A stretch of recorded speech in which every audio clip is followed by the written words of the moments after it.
So remember, faith is it's a practical expression of the confidence we have in the Most High in His Word. Now watch this. Confidence is defined as full trust, belief in the ability of a person or a thing. Confidence is defined as what? Full trust, belief in the ability of a person or a thing. I'm going to say it again. Confidence is defined as full trust, belief in the ability of a person or a thing. Most of y'all in here, you don't even understand. You already possess the level of confidence that's necessary for you to see the word manifest in your life. How many people in here, when you came in, before you sat down, you checked the chair to see if it was sturdy enough to hold you? You just sat down confidently, right? No matter what size you were. Listen, you do it all the time. How many people in here, before you got in the car to take off the drive, you checked the engine and you made sure, the brakes was working and that the tires was good? No, some of y'all, even after you wear the tires down and the brakes are squeaking, you still get in and drive confidently. But yet you don't know how to trust the Lord. You got to trust Him with the same level of confidence it took you to sit in that chair this morning. Amen. You got to know, when I sit down, just like the chair, He's going to hold it together for me. That didn't go too well. Somebody say you got to have confidence. Confidence is a level of commitment that must be demonstrated. You say you trust the Most High, then it will be tested. It will be tested. If you say you trust Him, it's going to be tested. And sadly to say, most of us don't pass the test on a regular basis. Even when it comes to our emotion, we like, God is our peace. But the moment we have a little trouble, we handle it ourselves, which really does not create peace. It further creates confusion and chaos. But you say you trust Him. You trust Him to sit in that chair, or you trust a chair more than you trust God. You trust a chair more than you trust God to hold your peace and let Him fight your battles. That didn't go too well either. Let's keep going. Confidence is a level of commitment. Somebody say, I gotta be committed in demonstrating that I trust Him. Somebody say, I gotta demonstrate that I trust Him. Okay, all right. Somebody say, I gotta demonstrate that I trust Him. Come here, Adam, real quick. Somebody say, I gotta demonstrate that I trust Him. When you say you trust the Most High, right? There's a scripture, 11:28, it says, come unto me, all ye who labor and are heavy laden, and I will give you rest. He says, take my yoke upon you and learn of me, for my yoke is easy and my burden is light. Why do I know that by heart? Because I've had to implore that passage at different times in my life and show that I had confidence in the Lord, even though I was in situations that looked contrary to this scripture. Now, when you say you trust God, come here. When you say you trust God, turn this way. Fall back into my arms. That's just how you got to do it. Come unto Him, all you that labor and are heavy laden, and I'll give you rest.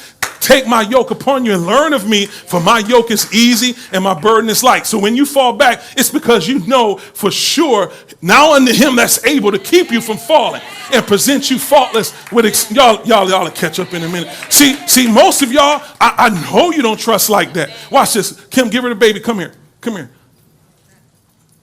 Turn around. Fall back. All right.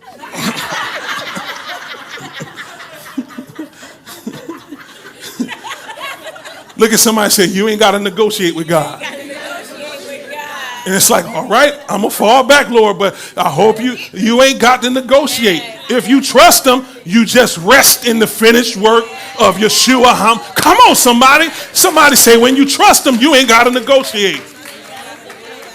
Somebody say, I got to have no fear. Just faith. See, did you know your born again spirit is not even capable of producing fear? Your born again spirit is not capable of producing fear. 2 Timothy 1:7 says, for God has not given us a spirit of fear, but of power, love, and sound mind. Let me say it again. Your born again spirit is incapable of producing fear. Now, since He hasn't given us fear, that means that we're free from bondage. And I don't know about y'all, I ain't going back to bondage. So if fear doesn't come from inside of my born again spirit, where does it come from? Fear is produced and comes as a result of things you've learned, heard, seen, and experienced. It's the byproduct of your soul, your mind, your will, your emotions, your intellect, and your imaginations. And Satan, you got to understand, is desperate to control your mind. Ultimately, Satan uses fear to cause you to think the Most High word won't come to pass. But listen, if you stand from a position, it already has come to pass. Amen. In other words, let's keep it back. Let's go back to the chair example. When you came in here, there was a chair capable of holding you already. And there's been a word spoken over your life that's able to hold you and keep you already before you even got in a situation where you needed the word.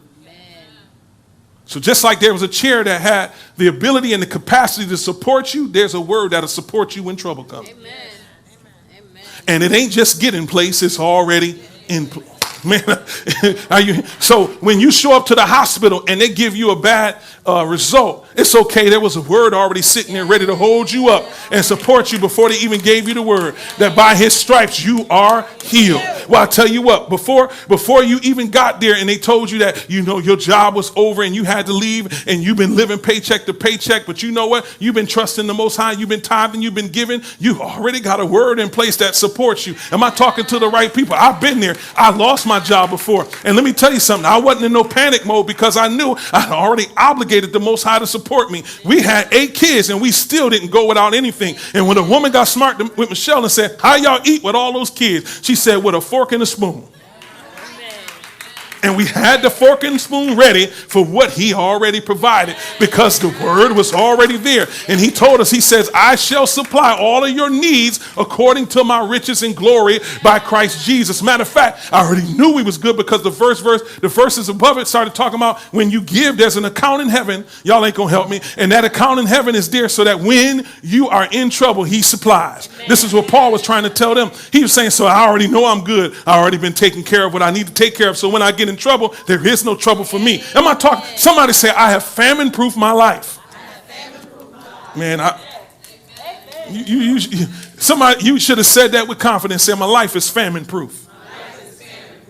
So you got to understand Satan used fear so that he can get you to believe the word won't come to pass. But how many people know the word has already come to pass? You're not waiting for it to come to pass, and that heaven and earth will pass away, but not one ounce of his word will pass away. Listen, heaven and earth is going to pass away, but his word is going to stand. It's going to be solid. It is solid. It's built on a sure foundation so that the things that can be shaken will be shaken and the things that cannot be shaken will remain. Look at somebody say, I'm going to be good.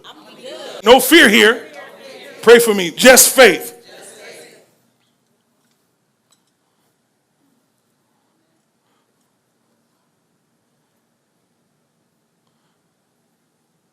So I went to the doctors, right? And let me show you how faith works. My mom goes to the doctors some years ago. They tell her, you ended up in Highland at this time. You had a lump or something in your neck. I can't remember. Was it in your neck? You had the lump in your neck? Yeah, she had a lump in her neck. And they was like, it's cancer. My mother said to the doctors, she said, excuse me, I'm going to die one day, but it won't be from cancer. That shows you that there was a word already there. Never mind. There was a word already there. It was a preceding word. Somebody say it beat her to the spot. It was already there. All she had to do was sit in it and be confident that it would hold her up. She said, so give me a second. My mother told me, she told him to give her a second. And she said, when them people left out the room, and listen, I know she ain't lying. She left out the room. Listen, that's why you can't wait to somebody encourage you. You got to have the life of David. You got to encourage yourself. Y'all hearing what I'm saying? And so she's in the room by herself, but she's not by herself. And she starts to praise in the room. Why is she sending praise? Because she don't have to ask for him to heal him. He already healed it. It's already been established. She's praising for the finished work of Jesus Christ so that it would manifest, so that what she knows is evident in their MRI. So that what she knows is evident in the blood results. Let me talk to somebody that can hear what I'm saying. Listen, she's praising because she already knows from the... See, remember, Jesus tells the woman with the issue of blood, according to your faith, so be it unto you. What was he talking about? She said, but if I could just touch the hem of his garment, I'd be made whole. He's saying, based on what you said and what you did, based on you acting on what you said and you believe, your faith has made you whole. So the moment that she stopped and arrested that man's comments and she started praising and giving a praise party for a victory that was already established, already in place, he had to come back and give her a different result. Wait a minute. He checked the blood. The blood said it was cancer. He checked the thing and it said it was cancer. He checked everything and said it was cancer. Now I know he's tripping because he don't check it again and it ain't cancer. Because you can't have no fear here, just my God in heaven.